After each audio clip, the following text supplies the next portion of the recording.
Terima kasih Anda kembali bersama kami di Kompas Petang.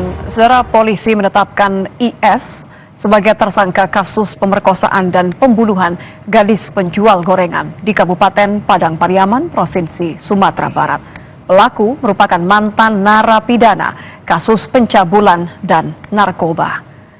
Tersangka IS ditangkap polisi setelah hampir 2 pekan bersembunyi di sebuah rumah kosong usai membunuh dan memperkosa gadis penjual gorengan. Dari hasil penyelidikan, polisi mengungkap motif tersangka IS awalnya ingin memperkosa korban hingga akhirnya membunuh korban. Polisi menyebut sebelum diperkosa, korban sempat diseret hingga membuat korban mengalami luka di tubuhnya.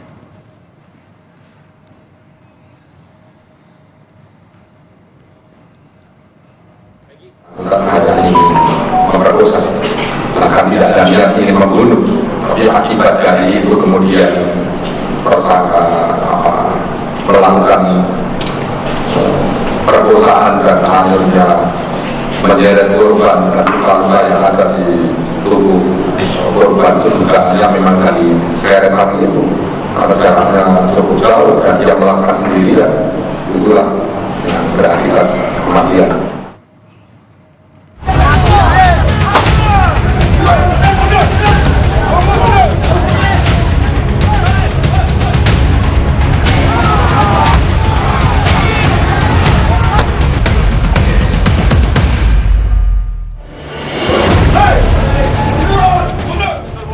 Sebelas hari buruan, tersangka pelaku pembunuhan gadis penjual gorengan di Kabupaten Padang Pariaman, Sumatera Barat berhasil ditangkap Kamis sore.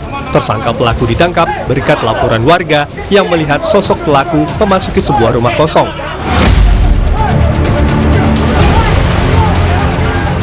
Di rumah ini kan tinggal, ada teman kita duduk nongkrong sini 2. Coba minta kunci rumah ini, kita geledah rumah ini. Tahun kita buka, rumah ini terkunci dalam. Sudah terkunci dalam, kita buka, ada kelihatan jejak kaki jari. Jangan, sebentar ini lah. Jadi kita panggil warga, terus kita gerbek rumah ini. Ternyata memang betul ada di dalam.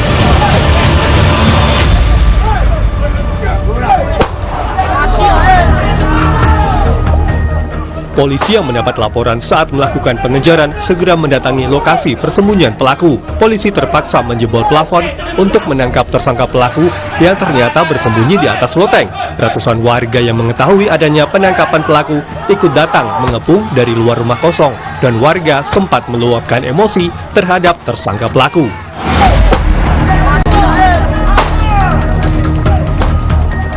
Polisi terpaksa mengeluarkan tembakan peringatan untuk mencegah aksi main hakim sendiri, sebelum kemudian pelaku dibawa ke Mapolres Padang Pariaman.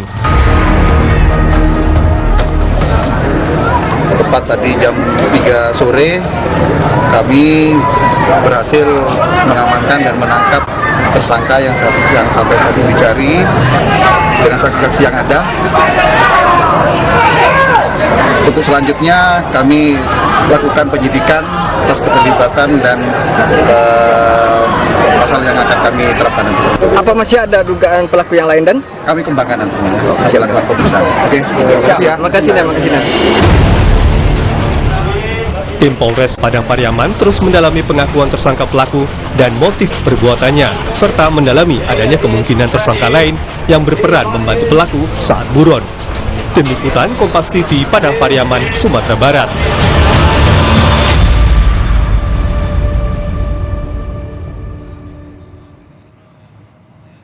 Ya, tim Polres Padang Pariaman sudah menangkap dan menetapkan pelaku pembunuhan gadis penjual gorengan sebagai tersangka. Kita akan bahas mengenai kasus ini bersama dengan kriminolog FISIP UI, Adrianus Meliala. Selamat petang, Bang Adrianus. Selamat petang, Mbak. Ya, yang menjadi salah satu pemikiran Niti adalah pertanyaan mengenai status pelaku. Ini kan pelaku adalah residivis dari keterangan polisi. Pertanyaan saya, kenapa kemudian residivis bisa melakukan tindakan kriminal berulang? Dari pandangan Anda, apa faktornya? Jadi memang secara teori, pelaku kejahatan susila itu memang tingkat re-offense-nya, yang lalu kemudian menjadikan dia residivis ya, itu memang tinggi, lebih tinggi daripada yang lain. Mengapa demikian? Karena kita bicara mengenai kebutuhan biologis sih, gitu ya. Hal mana kebutuhan biologis itu bisa mengatasi pertimbangan kognisi. Jadi kalau orang di penjara itu kan sebetulnya yang dilatih itu adalah pertimbangan kognisi kan, bahwa kalau Anda melakukan lagi setelah keluar dari penjara, maka Anda akan kembali masuk loh, gitu ya. Nah, kadang-kadang pertimbangan kognisi ini, pertimbangan untung rugi gitu ya, itu kemudian sudah dikalahkan oleh pertimbangan tadi kebutuhan biologis, membuat dia kalap, nekat, dan lalu kemudian melakukan suatu perbuatan pidana, betapapun akibat itu dia masuk ke penjara lagi gitu ya. Nah ini yang kemudian menjadikan sekali lagi para pelaku kejahatan susila itu lalu tinggi tingkat relapse-nya, sehingga menjadi residivis kembali berulang-ulang kali masuk ke LP begitu. Jadi pola pengulangan tindak kriminal bagi residivis ini memang karena ada konsekuensi sudah diperhitungkan dan ada kebutuhan biologis kalau tadi Anda katakan. Itu dia, makanya kemudian orang berpikir begini, wah kalau begitu, kalau nanti yang ada situasi di mana orang berulang-ulang, lalu kemudian ada juga orang yang berkali-kali menjadi korban, maka sebaiknya dikebiri saja lah gitu ya. Jadi dengan kata lain, melalui berpikir tentang penghukuman yang lain, jangan hanya masuk ke penjara saja, nggak akan membuat dia kapok, tapi dikebiri misalnya. Indonesia kan sebetulnya sudah pernah berpikir tentang hal itu, Mbak. Sekitar 10 tahun lalu pernah ada satu perpres malah tentang dokter mengkebiri pelaku kejahatan susila. Tapi kan yang terjadi adalah bahwa perpres itu kemudian berhenti. Dokter tidak mau melakukannya, suster juga tidak ada yang mau melakukannya, alhasil kemudian perpres itu menjadi perpres yang mandul gitu ya. Nah, ini mengindikasikan bahwa tidak atau belum dari kita semua sepakat ya tentang hukuman kebiri itu, begitu. Kalau dari hukum kita seperti ini, bagaimana kebiri ini sudah bisa kemudian dianggap sebagai suatu efek jera yang baik? Sejauh mana hukum kita mensupport adanya kebiri untuk memberikan memastikan bahwa tidak ada korban lagi? Ya itu dia, pemerintah eksekutif sudah membuat perpres, tapi kemudian nggak jalan, karena tadi berbagai elemen masyarakat masih keberatan gitu ya. Masih ada yang menggaungkan soal HAM, ada juga yang menggaungkan soal etika profesi, dan yang lain-lain, alhasil kemudian nggak terrealisir. Ada saja kemungkinan juga misalnya hakim yang kemudian lalu mengambil alih, dengan cara begini, bahwa betapapun pemerkosaan itu kemudian secara undang-undang, itu sanksi maksimumnya bukan mati ya, bukan pidana mati, tapi mungkin saja hakim kemudian karena mendengar suara-suara dari masyarakat, lalu kemudian juga empati pada korban, lalu kemudian mengambil pilihan yakni memberikan vonis mati misalnya. Jadi dengan kata lain lebih berat daripada tuntutan jaksa. Boleh saja. Masalahnya kan juga belum ada hakim yang mengambil posisi itu gitu ya. Jadi sekali lagi suara masyarakat ini kemudian juga amat tergantung pada player ya, para aparat hukum yang memainkan hukum itu pada saat dia mengurusi kasus pemerkosaan. Begitu, Pak.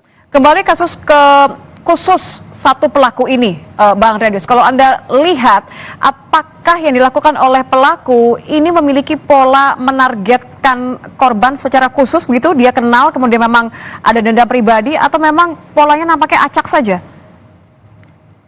Saya kira kalau kita kembali pada konteks lokasi di mana itu adalah kampung ya, tidak terlalu banyak orang, semua orang saling mengenal, maka ada kemungkinan si pelaku ini memang mentarget si korban ini, mungkin karena korban ini kemayu ya, cantik, baik ya, dan yang lebih penting lagi adalah bahwa memiliki pola berdagang di mana dia kemudian melalui mungkin dalam rangka pergi atau pulang di jalan yang sepi. Jadi pertama mungkin dia naksir, dia butuh secara seksual, dan dia melihat peluang ketika si korban ini lewat di jalan yang sepi, ya. Nah, di sini lalu kemudian timbul pertanyaan polisi kan, ketika melihat korban itu dijatuhkan ke tempat di sebelah kanan yang memang agak bawah, lalu kemudian lokasi pemerkosaannya di tempat di sebelah kiri, di mana di lokasi di atas. Benarkah bahwa kemudian si pelaku melakukannya sendiri? Kan itu pertanyaannya. Nah, maka kalau memang sepanjang polisi yakin bahwa memang si pelaku melakukannya sendiri, ya saya kira pertanyaan tentang adakah pelaku kedua itu bisa digugurkan. Tapi kalau kemudian ternyata memang ada pelaku kedua, ya saya kira tugas polisi untuk membuka terus kasus ini dan mencari siapa pelaku tersebut. Ya, begitu. Apakah ada pelaku lain atau tidak? Terima kasih Adrianus Meliala, kriminolog FISIP UI, sudah bergabung bersama kami. Selamat petang, Bang Adrianus. Terima kasih. Terima kasih. Informasi lain akan kami hadirkan di paruh kedua bersama rekan saya, Tifal Solesa. Tifal. Ya, Nitya, kami akan hadirkan informasi lainnya untuk Anda sebentar lagi, termasuk dari